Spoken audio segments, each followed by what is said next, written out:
যদিও আমার মনে হয়েছে যে একটু নিজেদের মধ্যে একটু মাইকের শোনা হোক বা যাই হোক, সুরটা একটু শুরুতে গোলমাল হচ্ছে, কিন্তু পরবর্তীকালে দেখলাম খুব সুন্দরভাবে আমরা কিন্তু মেকআপ করছি। এই কাজটা হচ্ছে আমাদের সব কিছু। আজকে আমাদের এই অনুষ্ঠানও কিন্তু আমরা শুরু করেছি, কিন্তু একটু দেরি হচ্ছে। এইটা আমাদেরকে কিন্তু আরও পারফেক্ট করতে হবে। আরও পারফেক্ট আমরা যত করতে পারবো তত আমাদের সমৃদ্ধি হবে, আমাদের নিজেদের উন্নতি হবে।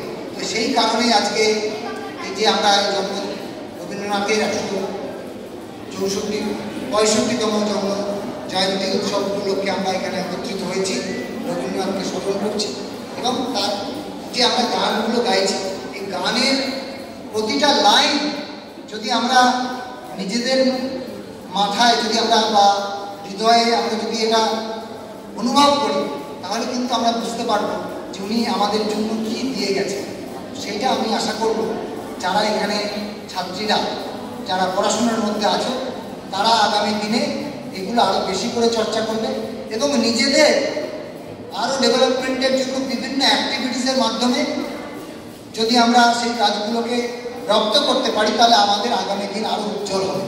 অনেক সময় মনে হয় যে একাধিকবার আমাদের পরীক্ষা হচ্ছে, যত বেশি পরীক্ষা হবে তত হয়তো সাময়িকভাবে আমার অসুবিধা হতে পারে, কিন্তু আগামী দিনের জন্য সেই পরীক্ষাটা কিন্তু কাজে লাগবে। এবং সেইটা মাথায় রেখে আমরা আগামী দিনেও যত রকমের গঠনমূলক কর্মসূচি নেওয়া যায় আমরা নেব।